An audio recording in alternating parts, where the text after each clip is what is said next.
3,700 people paid $14 each to stand in a field in Harlan County, Kentucky, on the third Saturday of September, 2019, and most of them had already made up their minds about the woman standing beside the rust-streaked Freightliner before the morning's first pull was ever called.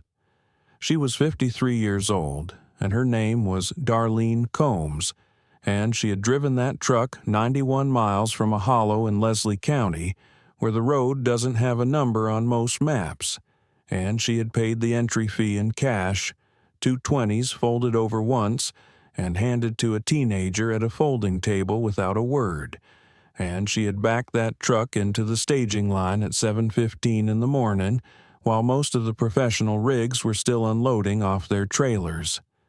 The truck was a 1981 Freightliner FLC 120. It was the color of old blood and road salt, which is to say, it was the color of a truck that had been used.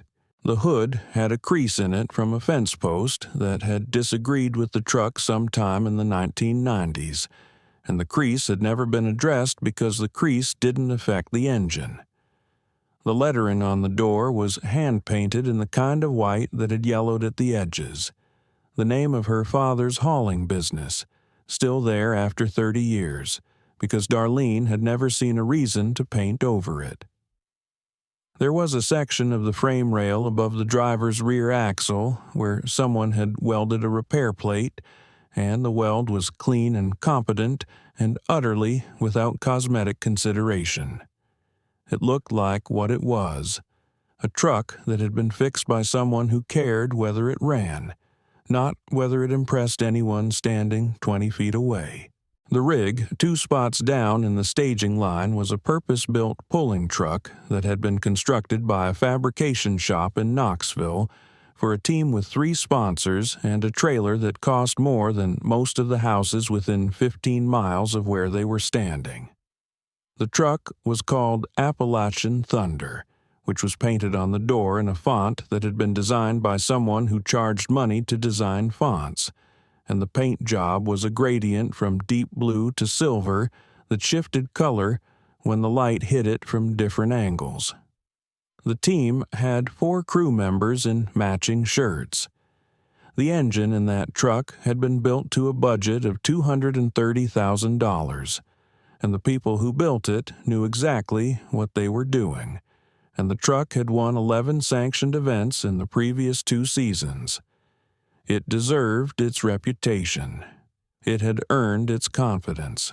When the crew chief of that team, a broad man named Terrell Watts, who had been building pulling engines since before Darlene's truck had rolled off the assembly line, walked past the Freightliner during the morning staging, he looked at it the way a surgeon looks at a home remedy. Not with cruelty, with the particular, reflexive certainty of someone who has seen enough of the world to know what things are worth before he touches them. He didn't say anything. He didn't need to. The look said it, and 3 of his crew members saw the look, and they smiled, and one of them said something quietly that made the others laugh, and they moved on to finish their pre-pull checks. Darlene was under the hood when this happened. She didn't see it. Or, if she saw it, she didn't stop what she was doing, which was checking the fuel injection timing with the same handheld tool she had been using since 1998.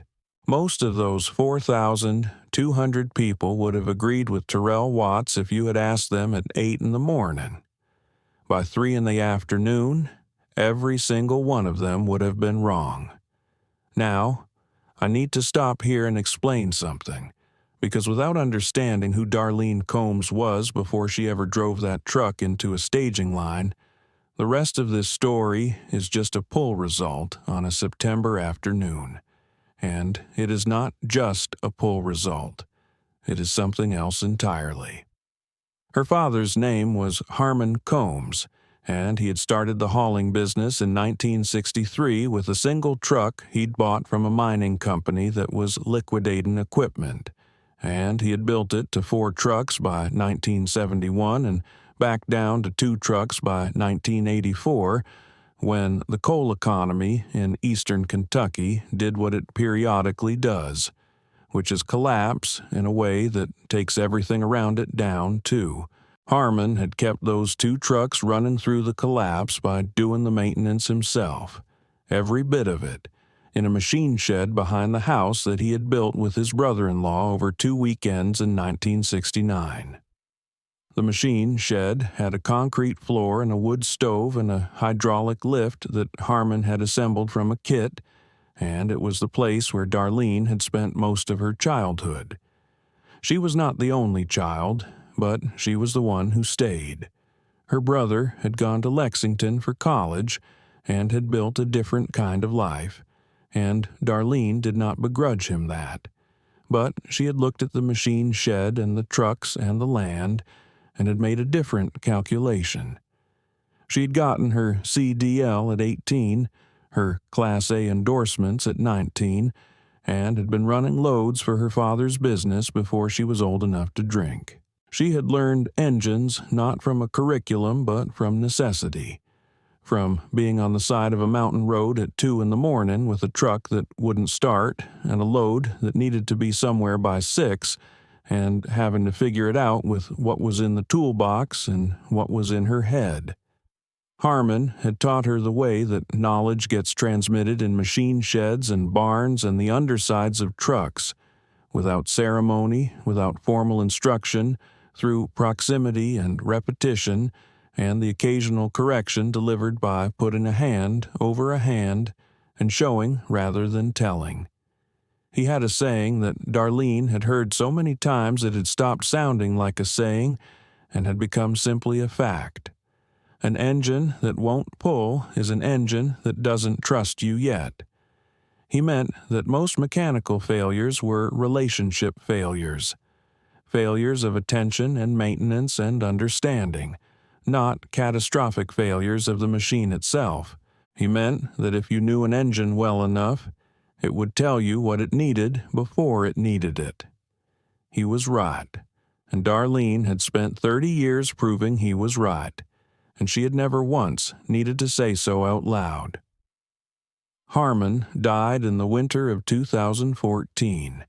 He left Darlene the business, the machine shed, the land, and the 1981 Freightliner, which had been sitting in the far corner of the shed for 11 years because a cracked block had made it not worth running and Harmon had never gotten around to the repair.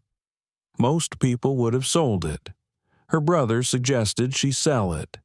A neighbor offered her $4,200 for it as a parts truck, and $4,200 was not nothing in Leslie County in 2014. She didn't sell it. Let me tell you what she built instead, because this is the part that Terrell Watts and his crew and most of those 4,000 people did not see coming. She pulled the cracked block out of the Freightliner in the spring of 2015, and she replaced it with something that took her 14 months to assemble, working evenings and weekends in the same machine shed where her father had taught her everything she knew. The engine she built was a Cummins NTC 855, a big cam configuration that she had sourced in pieces from 3 different sellers over the course of 8 months, buying components individually, inspecting each one herself, rejecting 2 complete cores before she found the block she wanted, which she bought from a retired line mechanic in Hazard who had pulled it from a highway truck that had been rear-ended and totaled, but whose engine had never been touched by the accident. Now, I need you to stay with me for a few minutes because this is the intellectual key to everything that happened on that strip in Harlan County. This is the part that most of the crowd didn't know and couldn't see, and it's the part that explains why what happened was not luck and was not a surprise, not to anyone who understood what was under that hood. There are 2 ways to talk about engine power, and most people only know one of them. Horsepower is the one everyone knows. It's the number on the advertisements, the number people argue about in parking lots, the number that sounds impressive at high RPM when an engine is screaming at the top of its range. Horsepower is the engine at full noise. It is spectacular. It is what you hear. Torque is different. Torque is rotational force. It is the engine's ability to resist load at low speed, to push against resistance without spinning up, to stay in the work when the work gets heavy.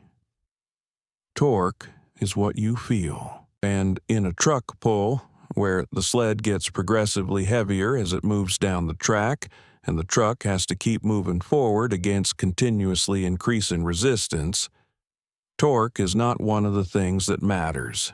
It is the only thing that matters. Here is what most people do not understand about the Cummins NT C855 big cam engine. It was designed to pull, not to race, not to sprint, not to impress anyone at high RPM. It was designed to move freight over mountain grades at sustained load, which means it was engineered to produce maximum torque at low engine speed, down in the 1,200 to 1,400 revolutions per minute range, where most engines are barely awake. The big cam designation refers to the camshaft profile, which was redesigned in the late 1970s specifically to improve low RPM torque delivery. Cummins built this engine for the people who needed to get a loaded trailer over the Cumberland Gap without losing speed, and they built it so well that it became one of the most respected truck engines in American history. What Darlene had done over those 14 months was take that engine and rebuild it to a specification that maximized exactly what it was already best at. She had fitted a custom-ground camshaft, ground to her own specification by a machine shop in Corbin that she had been using for 20 years, that pushed the torque peak even lower in the RPM range. She had rebuilt the injection pump to increase fuel delivery at low speed, carefully, incrementally, testing and measuring and adjusting over weeks. She had fitted a turbocharger with a smaller turbine wheel than the stock unit, which sounds counterintuitive until you understand that a smaller wheel spools faster at low RPM, which means the boost arrives earlier, which means the torque arrives earlier, which means the engine is making its maximum force before most other engines have finished waking up. She had installed a larger intercooler to drop the intake air temperature, because cooler air is denser air, and denser air means more oxygen per combustion cycle, and more oxygen means more force.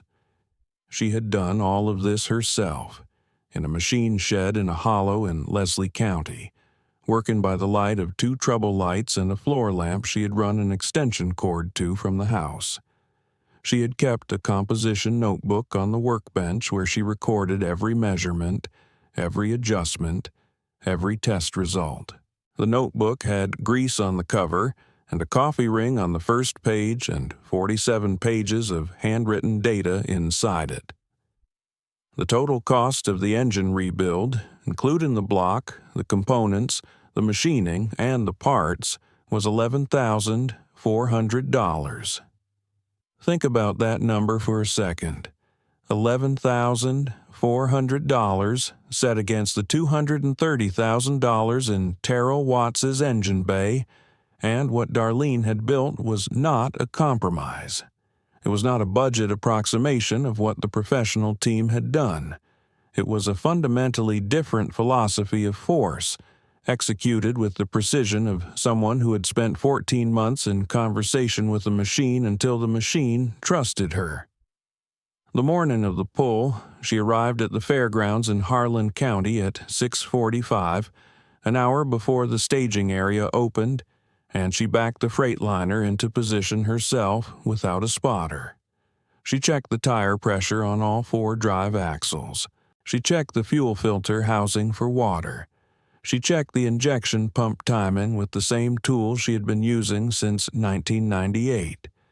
She checked the turbocharger oil feed line. She tightened 3 fittings that were already tight, because that was her habit, because her father had taught her that a fitting you've tightened is a fitting you know about, and a fitting you haven't touched is a question you haven't answered yet. She ate a sandwich her daughter had made her that morning. Pimento cheese on white bread, wrapped in wax paper, sitting on the running board of the truck with her boots on the ground and the composition notebook open on her knee, reviewing her fuel delivery notes from the last test run she had done 6 weeks earlier in a gravel pit outside of Hyden. By 9 in the morning, the fairgrounds were filling. By 11, the grandstands were running out of room and people were standing 3 deep along the fence lines. The smell was what it always is at these events: diesel exhaust and cut grass, and the particular sweetness of compacted clay drying in the September sun, and underneath all of it the faint ghost of cigarette smoke and funnel cake grease from the vendor row along the north fence. The clay on the pull track was the color of old brick at the edges where it had dried, and dark and almost black in the center where the sleds had been dragging all morning, and it held footprints perfectly, and you could read the tire tracks of every truck that had been down that strip since the first pull of the day.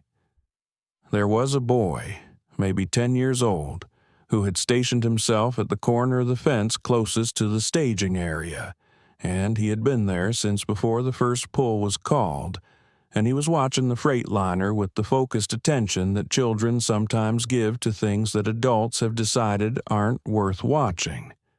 He had a program in his hand, but he wasn't reading it. He was watching Darlene check the tires. Appalachian Thunder went in the 4th slot of the unlimited class. Terrell Watts had entered the truck in the unlimited diesel category, which meant no restrictions on displacement or modification, and the truck had earned its entry with 11 sanctioned wins and a reputation that preceded it into every fairground in the region. The crowd knew the name. When the announcer called it, there was a response from the grandstands that was less a cheer than a recognition, the sound people make when they see something they expected to see. The pull was what a pull like that looks like when everything goes right for a team that knows what they're doing. The engine came up through its power band with the kind of controlled violence that $230,000 produces when it's been built and tuned by professionals who have been doing this for decades. The tires bit into the clay, and the sled moved, and the crowd was on its feet by the 150-foot mark, and the truck drove that sled to 231 feet before the resistance finally overcame it, and the tires began to spin, and the run was over. 231 feet. The announcer said the number twice. The crowd gave it what it deserved. The crew in the matching shirts celebrated with the professional satisfaction of people who had expected to win and had won. The boy at the fence watched all of this and then turned back to look at the Freightliner, which had not moved from its position in the staging line. Darlene was standing beside the truck. She had her hand flat on the hood, the way you put your hand on something you know. She was not watching Appalachian Thunder. She was listening to her engine idle. Her slot was the 7th of the day. By the time the announcer called her number, the crowd had cycled through 3 more pulls, 2 of which had been impressive, and 1 of which had been a mechanical failure that ended at 60 feet in a cloud of white smoke that the crowd received with the particular sympathy reserved for visible catastrophe. The mood in the grandstands was warm and satisfied. Appalachian Thunder's 231 feet was the number everyone was measuring against. When the Freightliner rolled to the line, the crowd's reaction was not silence. It was the specific noise of 4,000 people recalibrating their expectations downward. There was laughter in it, not mean laughter, just the involuntary response of people who had been watching purpose-built machines all day and were now looking at something that appeared to have driven in from a different decade. Someone in the grandstands said something that got a laugh from the people around him. A woman near the fence shook her head with a kind of fond bewilderment, the way you look at someone who has shown up to a marathon in street shoes. Darlene backed the truck to the chain and got out and hooked it herself. She checked the hook. She checked it again. She walked back to the cab and climbed in and closed the door and sat for a moment. Then she brought the engine up. Here is what you need to understand about the sound that engine made. It did not scream. It did not announce itself with the high RPM violence of a machine trying to impress anyone. It came up from idle the way a river comes up in spring, steadily with volume that arrived before you expected it, filling the space around it without asking permission. The turbocharger spooled up with a sound that was somewhere between a whistle and a roar, low and deliberate, and the exhaust note from the straight stacks was not a crack or a bark, but a sustained, measured thunder that you felt in your sternum before you heard it with your ears.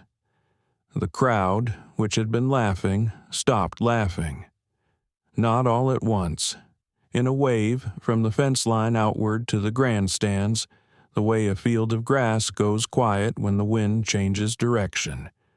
The chain came tight with a single sharp metallic note, the sound of slack becoming force, of potential becoming something else entirely. And the Freightliner moved from the line the way a draft horse moves when it leans into a collar. Without drama, without noise beyond the engine note, which was already everything. The tires found the clay and pressed into it, not spinning, not fighting, just loading the ground the way something that weighs what it weighs loads the ground when it decides to move. And the truck began to go forward. And it did not slow down. At 50 feet, the crowd was quiet in the way crowds go quiet when they are watching something they don't have a category for yet. At 100 feet, someone in the grandstands stood up.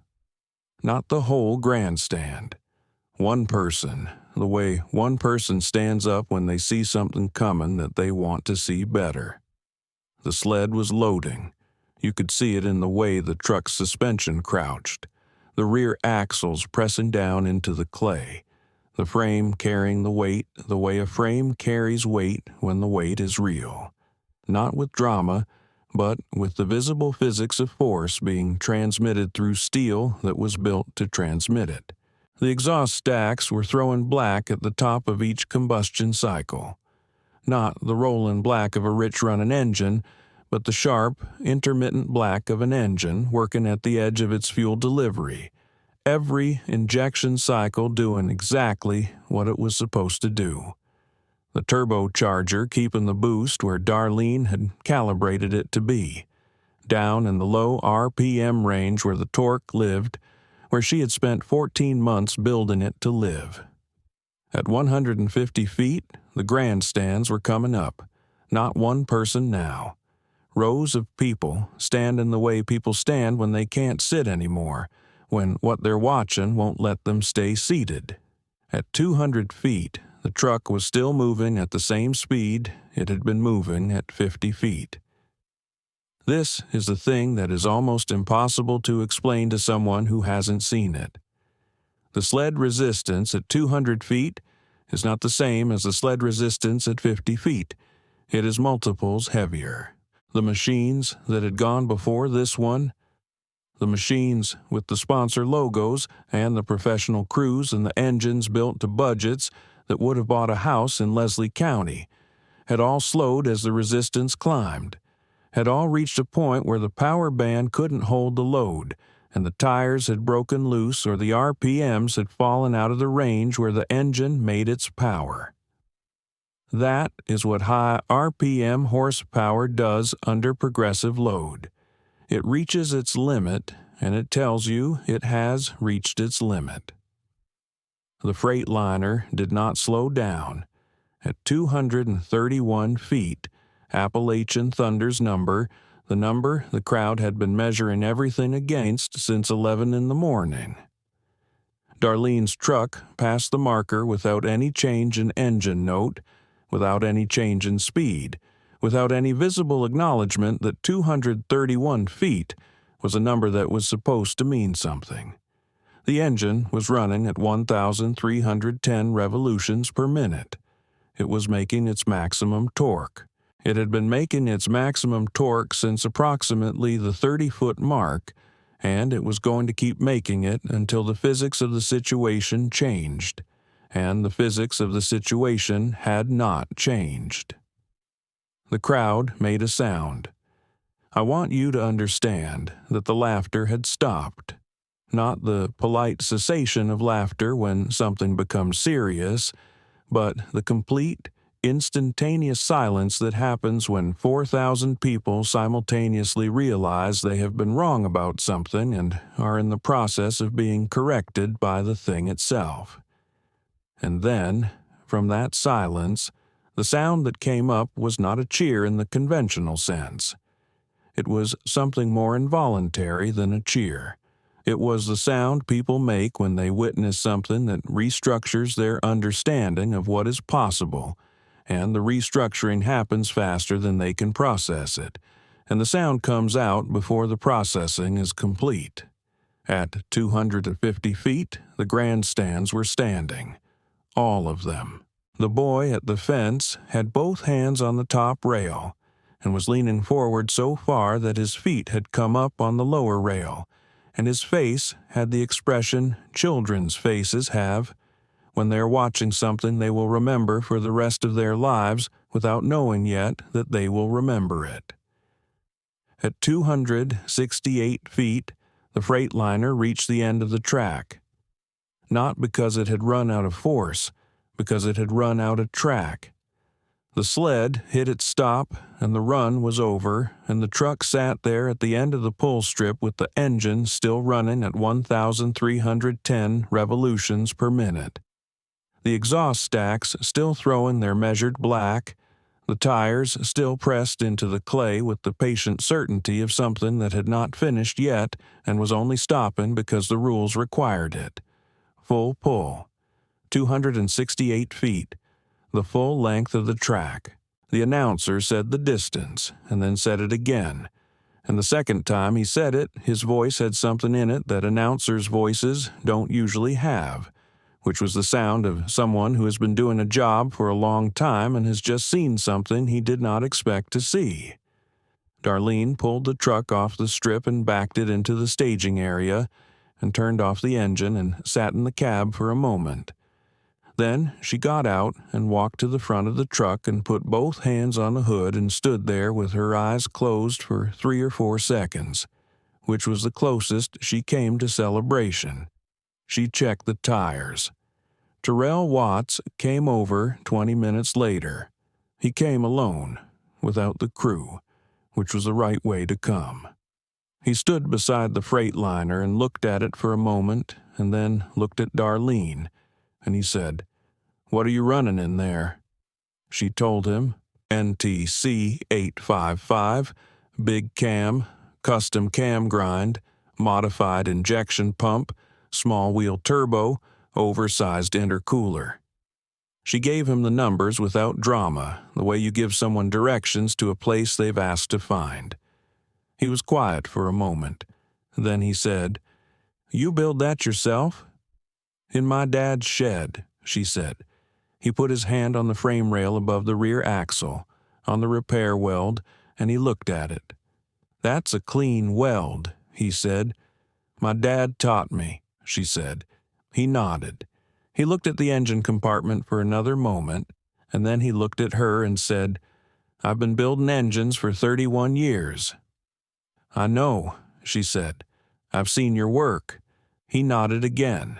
He said, "I'll be thinking about that cam grind for a while." "You're welcome to the spec," she said. "I've got it written down." He looked at her.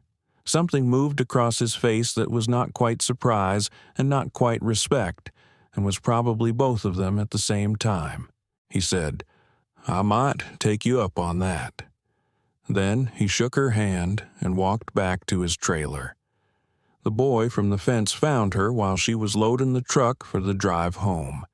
He had gotten through the staging area somehow, the way determined children get through fences and barriers when they want something badly enough, and he was standing 10 feet away looking at the Freightliner with the expression of someone who has just decided something important. He said, "How come it's all rusty?" Darlene looked at him. "Because rust doesn't slow it down," she said. He thought about this for a moment. "My dad says you should take care of your stuff," he said. "Your dad's right," she said. "I take care of what matters." She pointed at the hood. The boy looked at the hood and then looked at her and nodded, slowly, with the seriousness of someone who has just been given information that he intends to keep. The Freightliner is still in Leslie County. Darlene still runs it. Not in competitions, mostly. She entered 2 more sanctioned pulls in the year after Harlan County and won both of them, and then she stopped entering because she had proven what she needed to prove, and the entry fees were money that could go toward other things. The truck hauls hay in the fall and equipment in the spring, and it sits in the machine shed behind the house the rest of the time, next to the wood stove and the hydraulic lift that Harmon Combs assembled from a kit in 1969. The composition notebook is on the workbench. The grease on the cover has been joined by more grease. The coffee ring on the first page is still there. There are 63 pages of data in it now, 16 more than there were on the morning of the pull, because Darlene made notes on the drive home and added them when she got back to the shed that night, because that is what you do when you know something and you want to keep knowing it. The crease in the hood from the fence post is still there. She has never addressed it. The lettering on the door is still there, her father's business name in yellowed white. She has never painted over it. The engine, when she starts it on cold mornings to warm it up before work, makes the same sound it made on the pull strip in Harlan County. Low, deliberate, patient. The sound of something that has found the bottom of the power band and intends to stay there, where the torque lives, where the real work gets done, where most engines cannot follow. The ground doesn't lie. Dirt doesn't care what something cost. It just tells you what it is. If you know a story like this one, a person, a machine, a shed, a moment when something quiet proves something loud wrong, I want to hear it. Drop it in the comments below, with as much detail as you can give me, because the detail is where the truth lives, and I read every single one of them. These stories don't find their way to me through press releases or sponsorships. They find their way to me through people who were there, or people who knew someone who was there, or people who have a story of their own that they've been carrying around and haven't known what to do with. I want those stories. This channel exists because of them. If you're new here, what we do every week is find another story like this one. A person who did the quiet work, who built the thing in the shed, who drove it to the line and let it speak, and we tell it the way it deserves to be told, with the time and the detail it earned. Subscribe if that is something you want in your life. There is no algorithm trick in that ask. It is just an honest invitation to a community of people who believe that competence is its own argument and patience is its own power.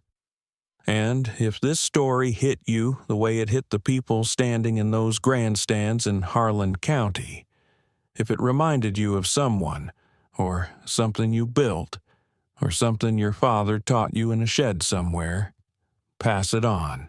Stories like this one don't survive unless somebody carries them forward. Darlene Combs didn't paint the truck because she didn't need anyone to take it seriously before it proved itself. This story doesn't need anything from you except the decision to send it to one person who needs to hear it. The engine is still running. It doesn't know how to stop.